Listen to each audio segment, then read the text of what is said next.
Okay.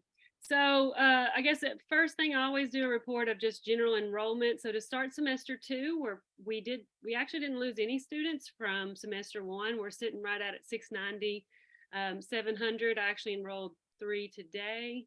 And so that number is as of 117, but you're still looking at roughly 690 students that are in district for the region, and about 3,600 that are out of district for the region. So just some numbers there. We did administratively drop students at the beginning of semester 1 as well as the end of semester 1. I'm going to let this person in here. And so we did drop a few students that weren't meeting our expectations, but then we also added a few in, so it kind of evened out. Something that I've noted to superintendents and key instructional leaders is that Stride now offers rolling enrollment as well. So I think they're trying to be competitive there with the other providers. They do it on a cohort basis, meaning you can't do it at any time, but to start semester 2, you could do it on, I think it's every other week is the way it's laid out. So the next cohort start for Stride students would be January the 30th. And there was one on January the 4th and one on January the 17th. So they do allow now rolling enrollment at any time. There is a new account executive for Edgenuity. We had previously worked, and I think before I came on board, you all had worked, I know you had worked with Howard. He has since taken a new position elsewhere, and Jonathan Brown is the new account executive for our Edgenuity. Of course, that's now Imagine Learning. They bought them out. But I had lunch with him, I guess it was a couple weeks ago. He said he was going to reach out. I saw some of you nod that some of you have met him, that he has reached out to you. So if you have any questions or need his contact information, please let me know. But I do think he plans to reach out to everybody. We are going to talk about this financial things later on, but I'll hit some highlights.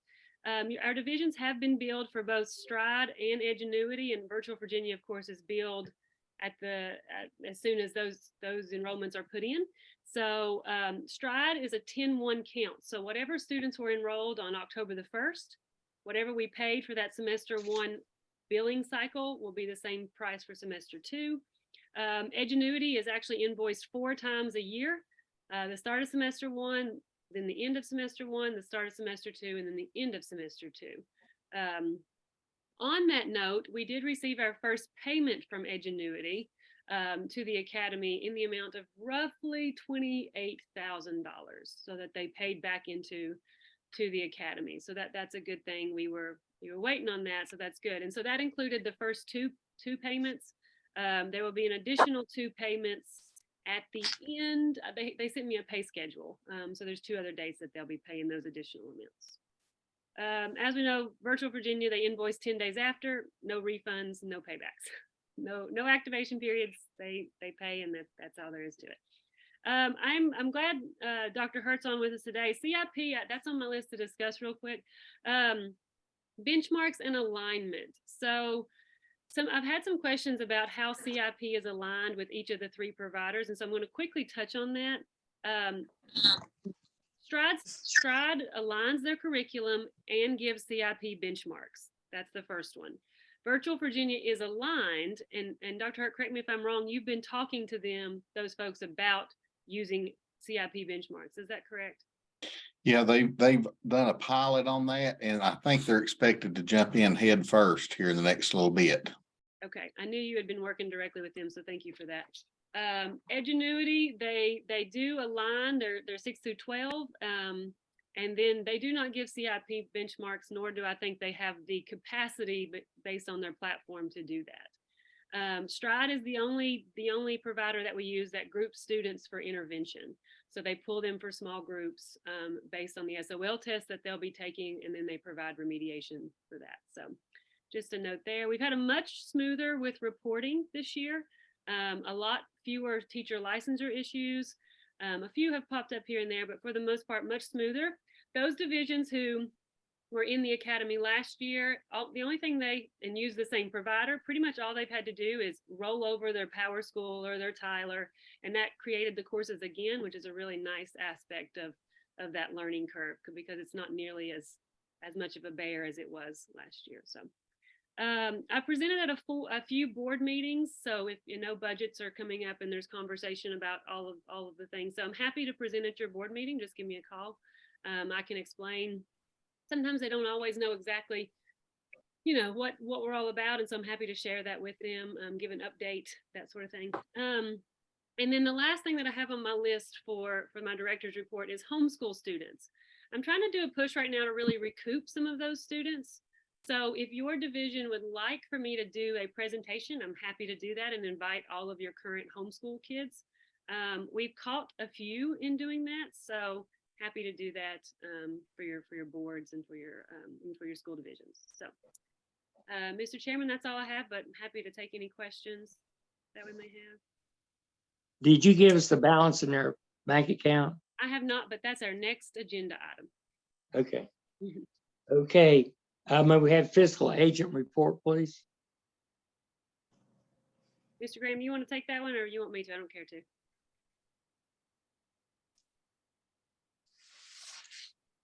Can you hear me? Yes. So again, we're really good with what we are, and I know you all have seen the or at least Caitlin shared the financial payments with you, or what the financial document with you, and we're looking good this year. The expenses that we have are really, again, her salary, some of the of what she uses with the phones and printers and those types of things, paper, travel. So we're really in good shape there. Feel like that we're going to be in good shape for the remainder of the year. Do have a little bit of concern, especially with the payment that Stride had. It was $35,000, I believe, Caitlin, for Stride, and 28 for Edgenuity. We are a little concerned about moving forward, and would like the board to consider another $5,000 from each of our members, again, not to be invoiced until July 1st, moving to July 1st of 2023. But I think the superintendents need to know that as a plan and budget during budget season right now. So that would help us really get through the school year 23-24. But no additional payments needed for this year, and looking good up until June 30th. So I'd be glad to answer any questions anybody had.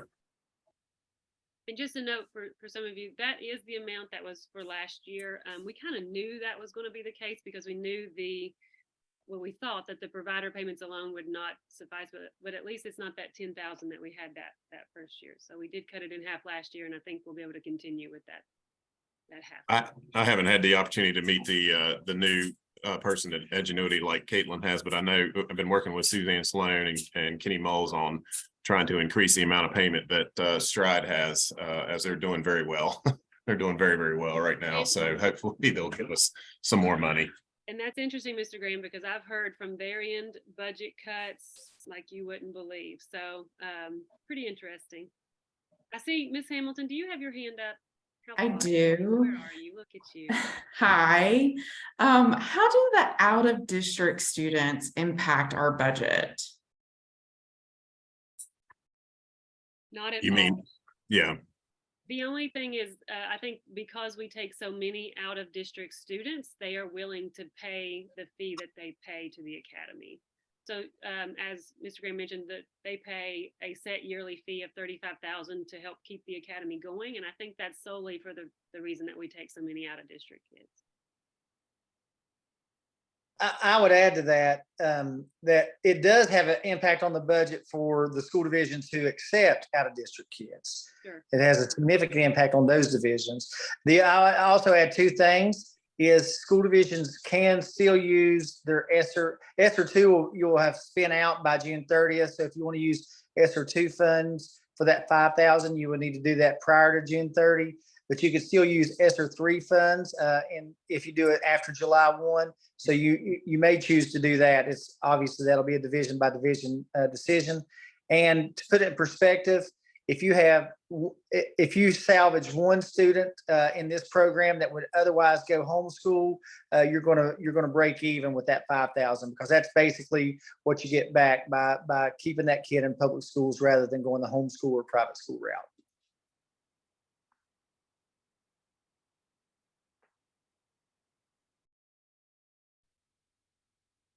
on that note, I do have of the 18, I have 2 divisions that are not recouping their stride kids. I highly encourage that. It's a win-win for you. You get those students back in your division, so you get the ADM for them. Yes, you pay a portion of that back, but you're still your net benefit's gonna be positive if you recoup those kids. So I'm gonna talk to individual superintendents about that next week. But just if you're not recouping your stride students, I do encourage it, only because it's money on the table.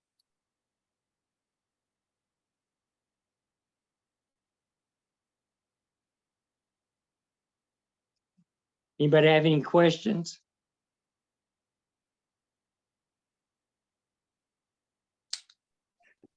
Okay, if not, let's go on to the action item. I need approval of the minutes from September 15th, 2022 meeting.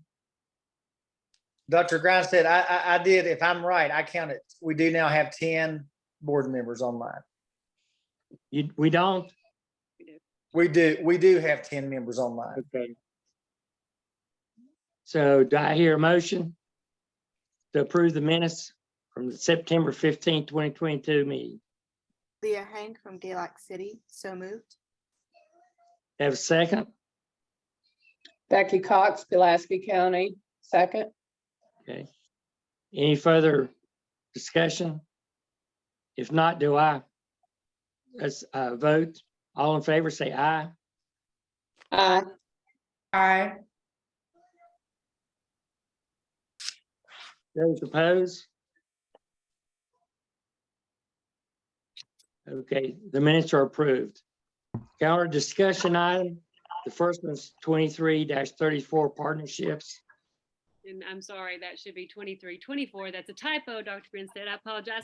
So as you all can imagine, just due to what we have going on, I get inquiries frequently about, what are you doing? How are you doing it? Can you meet with us and tell us how you're doing it? Can we be a partner for you? Sometimes it's a provider. So this is where this came from. Right now I have 4 different providers who have asked if we are doing a request for proposals for the 23-24 school year. If you all remember last year, we did not accept any new providers, and I can list those out for you. They're Edmentum, EduSeer, Flex, which is a Hampton City program that's technically a MOP, and then the Greenways Academy is the 4th one. So those are all people or providers who have wanted to serve us. So I guess the question, or I guess the discussion on the table is, do we want to open it up from the 3 that we're currently using? Do we want to continue with what we have been for another year? Open for discussion.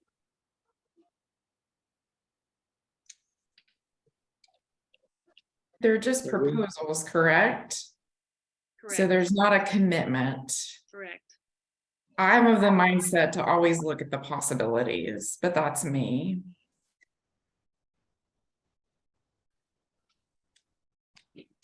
I would agree that it would be good to see the possibilities. Is there, I have a question, Dr. Grinstead. Is there a possibility that by doing this, we would actually get increased cost or lower paybacks from the 3 that we're currently using? The only thing that I can think of related to that, Ms. Cox, would be that it does offer healthy competition, right? So in the event that we get a really good offer from one of these providers, it may force the hand on another provider to lower their cost to match what we're getting. So that may be a positive. But on the counter of that, if we add too many, they may say, no, you're spreading us too thin. We lose our bargaining chip a little bit. So I think it's kind of a double-edged sword, maybe. But again, what we're talking about is just a proposal. So, if somebody comes in with a proposal, they're able to offer the exact same thing for a lot cheaper.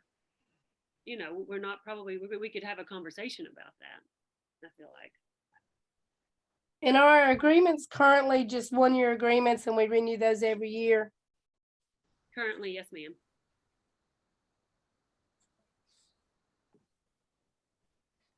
with the caveat that, remember, the Stride agreement, if you're not going to participate with them the following year, you have to notify them 6 months out. We need to be careful too about spreading our children out too much throughout providers too, because that's what we're getting our money is based on the enrollment that our providers are currently have. So if we do entertain proposals and decide to move, it would be my recommendation not to go above 3, because we'd have our children spread out too far away and not be getting the benefits of the additional monies from Stride or Edgenuity or whoever else that we entertain as a partner. I would concur with that. Just logistically on my end, 3 is there are lots of moving parts once again. So I think 3 would be is where we need, is our sweet spot where we need to probably stay. Yeah, and actually probably if we put an RFP out with that language, just leave it at 2, because Virtual Virginia will be part of that process regardless. True.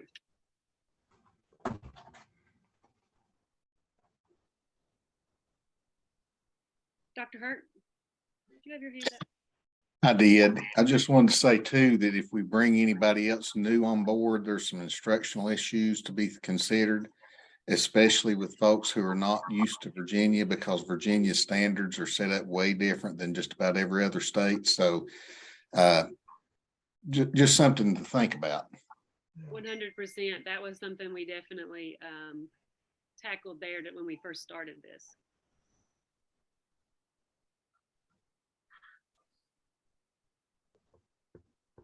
Any further discussion? Dr. Grinstead, if you don't care, I'd like to speak to superintendents about it tomorrow. I feel like the board is saying we offer the opportunity for folks to present proposals, and I'd like to see if, most superintendents are on here, but I can talk about it. We have a superintendent meeting tomorrow as well. Okay, then you send us an email. Will we need to vote on which direction, or? What are your thoughts, Dr. Perigin, Mr. Graham? No vote. I wouldn't think so until we get in front of all the superintendents too. Sure. Okay. And I don't know that we need to have that as an action item, honestly. I mean, that as principals or superintendents, we can put out those RFPs without board approval. It's acting on the RFP after it comes in that I think would need the approval. Okay, that sounds good. So I'll go with the consensus of superintendents, if that's okay, and then we can go from there. And if it does come that we have an offer that we want to take up, we can bring that back to the board for an action item. Okay. If there's no further discussion, let's move on to the internship opportunity. So I have come in this position. I've noticed that most of my 11th and 12th graders who are virtual because they have a job. So they're dropping out of high school and they're going to take that job, and they're able to do that and complete their graduation requirements online. That's the ones we've caught. We also are seeing that happen where they're dropping and taking a job and they're not finishing their graduation requirements. So we had this idea to develop an internship opportunity where I would work with individual employers to create opportunities, and then I hold virtual students accountable twofold, right? So the virtual provider is aware they're at work during the day, and the employer is aware that they're supposed to be also completing their assignments. So there's an accountability piece that I would like to really play with. That said, I did put some feeler emails out. I've got 3 employers on board already.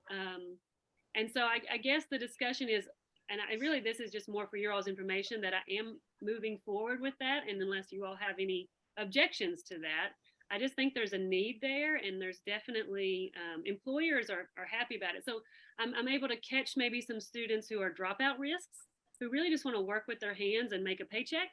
But if we can get them their last 3 credits for graduation, then we've got a double win there. So just letting you all know that I am going to pursue that. For next year, it would be a pilot program, so it wouldn't be at the scale that I would like it to be for, long term.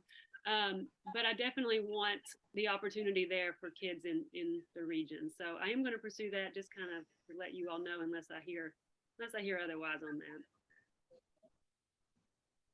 Caitlin, I don't have a problem with it, and I appreciate your energy. I just don't want you to spread yourself too thin.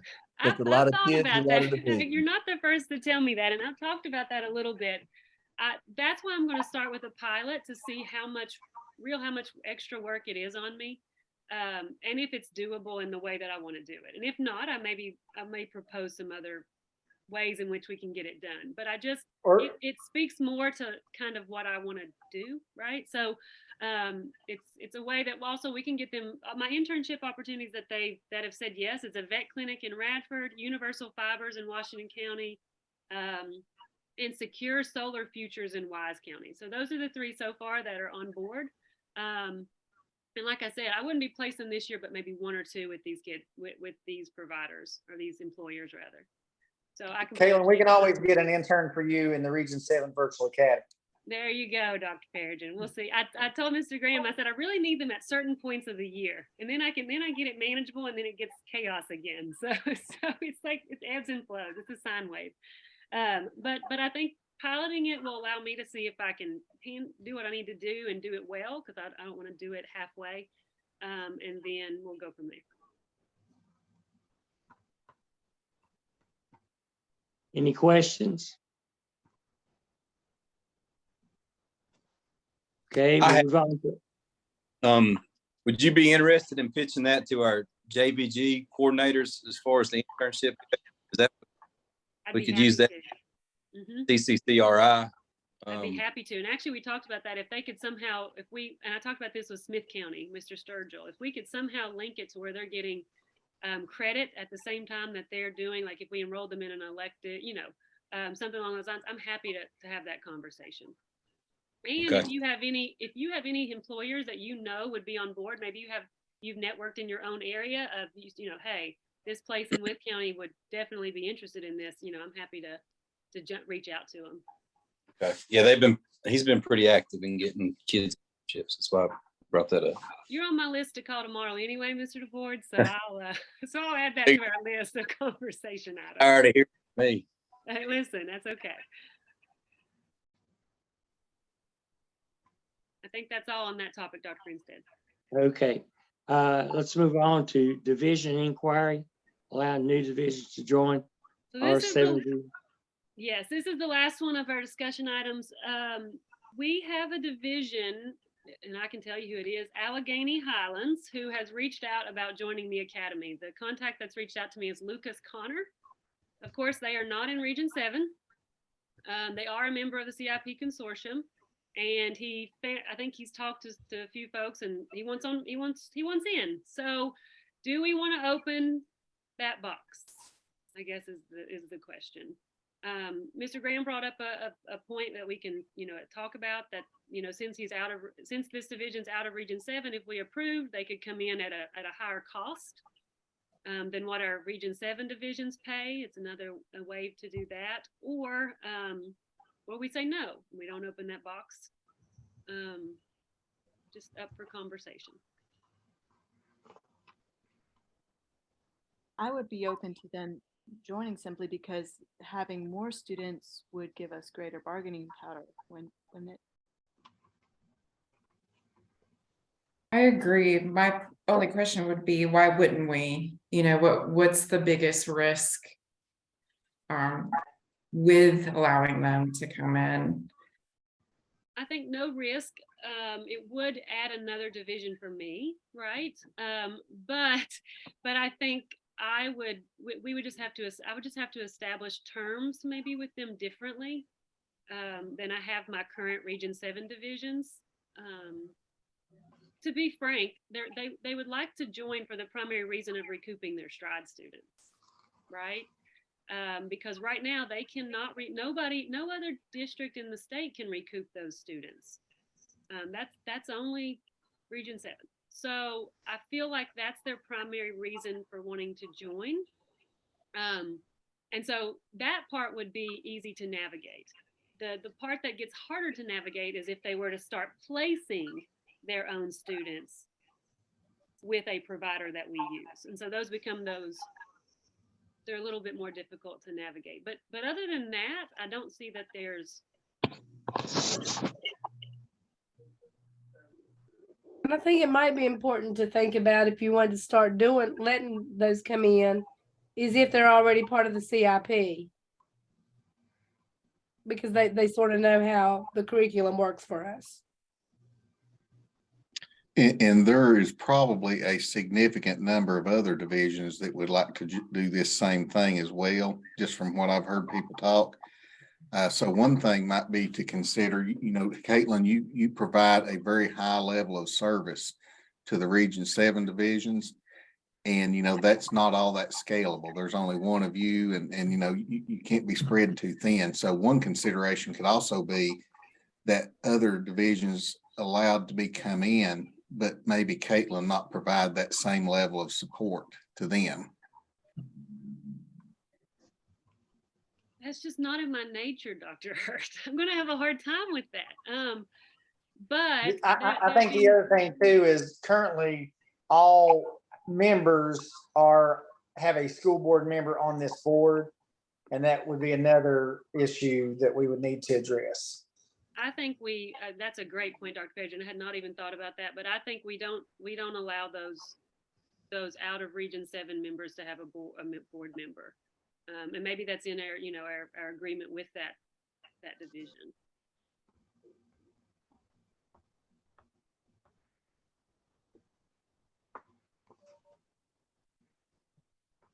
Any further discussion? I just would like to say, because being a fiscal agent, and Caitlin and I talking all the time, if we start allowing, and I'm all for allowing divisions in, but I think we would have to get her some type of support too, some type of part-time or administrative assistance to do, because you're bringing Allegheny Highlands in too. That's what's that, Caitlin, about a 3-hour trip for you to get up there, because you're probably going to have to go. They've consolidated, so yeah. Dr. Hurt may know more than I know in terms of their numbers, but that's the other thing about this particular division is I would have to think about what numbers they're even projecting, right? What numbers they think they would be bringing in. But I am open to it, just with a different level of support. I have a hard time saying no to the additional funding of it, but again, I think if we open the box is open. Mm-hmm. I don't know that you can say yes to one and no to 3 others. I have a question.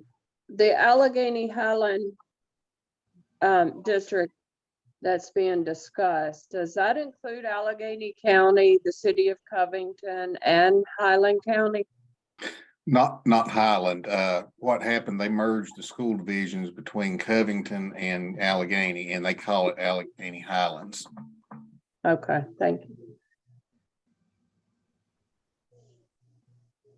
Yeah, and I will say, once we open this box, which I think it's a great idea to do, as long as we take care of, the service provided and the availability of having a seat on the board. Region 8 wanted to do this when we started it and was not able to pull it off on their own. And I would guess a majority of Region 8 school divisions who have similar demographics to our school divisions would also want to jump in too.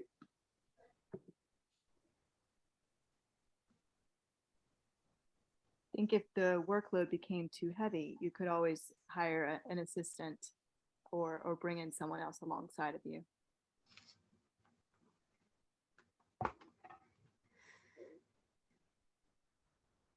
I don't disagree. And remember, my heaviest times are at the turn of a semester, at the start of the year. So it wouldn't even be like a full, if I ended up pulling, and I would tell you if I felt like that I needed it based on that, but I feel like those are the heavy times. So it would be very, we wouldn't need a person all year. It wouldn't be a year-long position. It'd be like a contracted position for, the month of August or the month of January or whatever it may be based on need. Well, I think too, if we're bringing in more divisions and more students, we need to go to our providers and ask for more money too. And that could help support us with personnel to help you out too, Caitlin. That's a good point. And then the new divisions would be bringing money into the academy as well. So that could ultimately lower the cost for our current divisions, depending on how that plays out.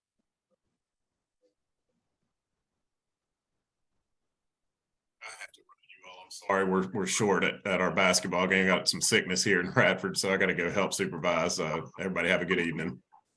Okay, do we need Ms. Graham. a motion for Caitlin to proceed? I would say yes, we need a motion. Probably yes. Okay, did I hear a motion? I'll make that motion for Caitlin to proceed with this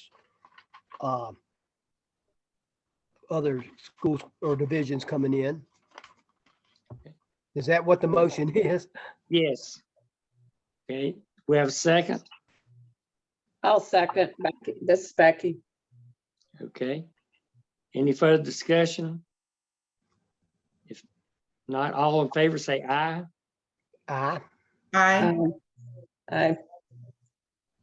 All opposed, say aye. Okay, motion's carried. Now let's look at the future business items. Our next board meeting should be March the 16th, 2023.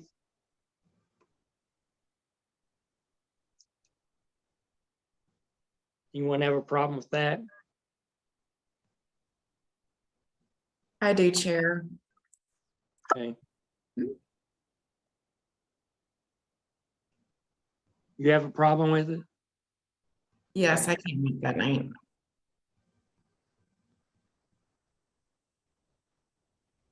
Anyone else?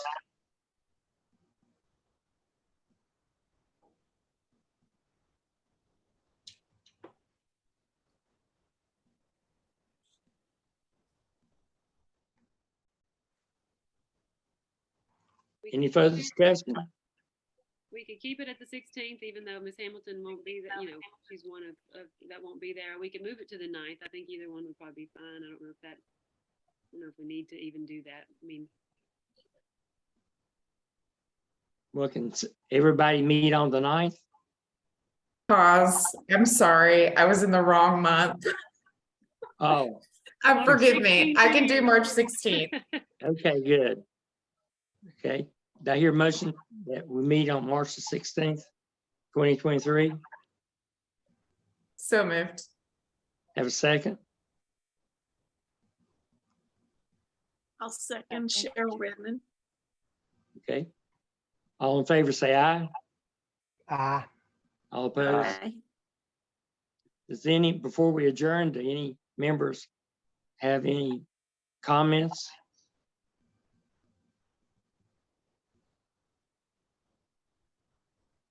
Okay, didn't hear a motion to adjourn.